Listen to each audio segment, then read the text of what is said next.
We back. Breakdown prediction. I guess it's called Straight Out of Brooklyn. April 28th, HBO card. From the Barclays Center. We just there this weekend. It's Danny Jacobs taking on Maciej Sulecki. Hopefully I said his name right. And I think a lot of people are sleeping on the caliber of this fight right here. It's a solid card. Got Katie Taylor on there. Jarrell Miller taking on Dunhaps. Former Wilder opponent. Almost went all 12 with Wilder, but got stopped in like the 11th or 12th round. It's a solid card. A lot of people not familiar with Sulecki, the Polish guy. He actually he was the first guy to knock out Hugo Centennial Jr. They call him Sentinel Jr. I'm calling him Centennial. It sounds way better in my opinion. And we just seen Jamal Charlo knock him out in the second round. Sulecki knocked him out in 10th round. It was a 10 out of 10 round. He finally stopped him, dominated him. Earl Spence was helping call that fight as well. And, Jacobs, we know he coming off a dominating fight with Luis Arias, former TMT Mayweather fighter, now Rock Nation fighter. Arias talked a lot of shit, but went into survival mode, and Danny just played the hand he was dealt. But you talk about Danny Jacobs, we could do this traditional-wise as far as the breakdown prediction. Danny Jacobs' strength is obviously, his experience now. He got good experience. He'd have been stopped, dropped. He'd have had big wins over Peter Quillen. He's seasoned. His experience, he's a seasoned pro. Second is his confidence. It seemed like he got a confidence boost after fighting Triple G coming up short. I thought he won. I watched it live there at Madison Square Garden, scored it, then scored it when I went at home. I thought Jacobs won by 2 rounds pretty much comfortably. But it was a close fight, could have went either way. Obviously, he got a lot of speed and a lot of power, and he got size for a middleweight. Good jab, good right hand, good hooks. I mean, he's definitely one of the most talented 160-pounders and very, very seasoned. Like I said, I can't say that enough. His experience level, you can't buy that. It's only you can gain it through experiences. As funny as it may sound, but he's good at that. Sulecki, excellent left jab, and even better right hand. His right hand is his money punch, and his left hand in his jab. He worked the jab up and down. He got an okay left hook as well. But the right hand is the money punch for him. He's aggressive. He can fight on the outside. He's a decent athlete. He got decent size as well. He's 6 foot as well and strong guy.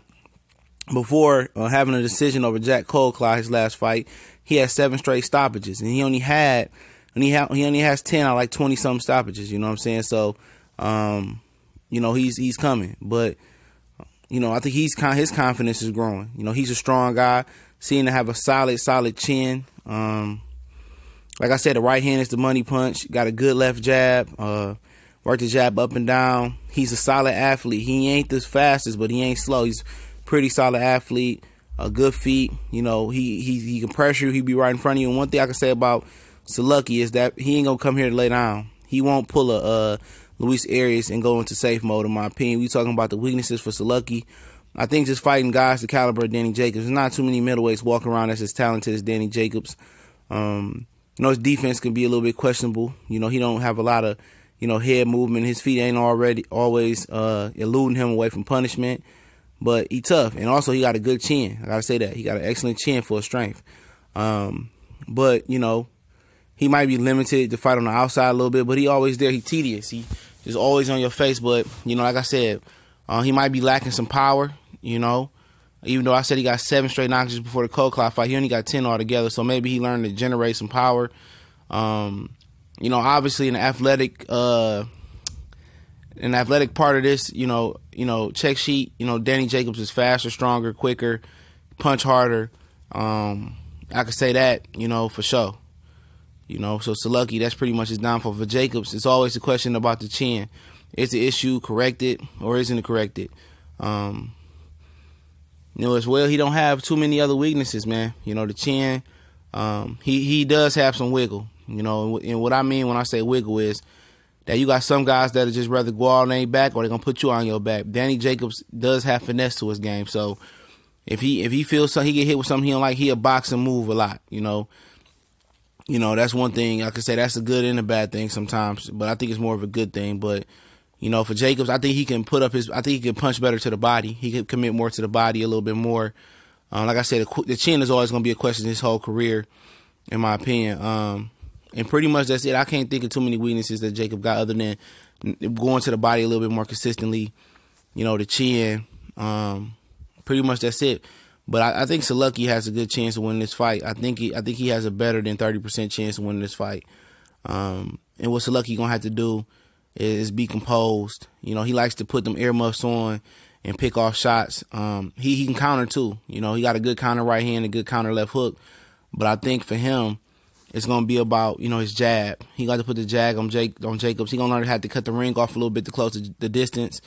I think Jacobs is gonna move a little bit more than usual. I think he had to be prepared to go to the body to freeze Jacobs a little bit.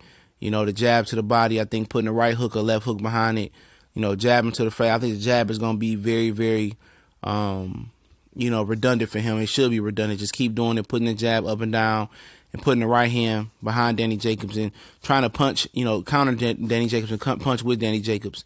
Because I'm saying the chin is always going to be a question. So in the back of, you know, Sulecki's mind, he always going to think he's going to be able to knock out Danny Jacobs. For Jacobs, it's just to beat Jacobs' fight. You know, put the jab on him, you know, keep the combination short in this fight, especially early on. Sulecki does look to throw in between your punches to counter you. And with Jacobs' chin, you know, I know he think it's cured or whatever, but chins just don't cure overnight naturally.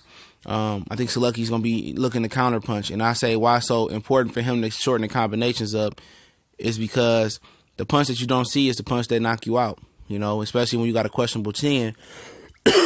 You got to keep the combination short. I think he put the jab on him, put the right hand, mixed the left hook in.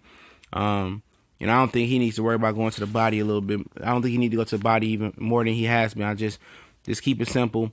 You know, box this guy, be aggressive, push him on the back foot. He likes to be on the front foot. So sometimes Jacob's gonna have to put him on the back foot. And like he did with Triple G, he never consistently put Triple G on the back foot like he thought he could. And that's what I mean when he got wiggle in his game. He should just be a straight savage and aggressive versus Triple G. And I think he would have pulled out the victory and stopped trying to use defensive circles and box so much. I think the same thing with Sulecki. I think he needs to be a savage, aggressive the whole fight. Put Sulecki on the back foot. I guarantee you Sulecki can't deal with him on the back foot. Sulecki is really good coming forward and being on that front foot. And if Jacobs allows Sulecki to consistently be on that front foot, it could possibly be an upset. But I expect Danny Jacobs to win a tough, unanimous decision. I think it's a 12-rounder. I think it's going to be a tough. I think he's going to win by 3 to 5 points, unanimous decision over Sulecki, but it won't be easy. And I'm telling you, don't sleep on this fight card. This is a good fight card. As much slack as I get HBO, I like this main event. I like the Jarrell Miller fight. I always like to see Katie Taylor fight. It's a good card. Matchroom did a good job right here, and I think it will exceed most people's expectations. I got Jacobs by a unanimous decision. I like Sulecki. He has a chance, but I think Jacobs is just the better, greater fighter. TVC and more, we out.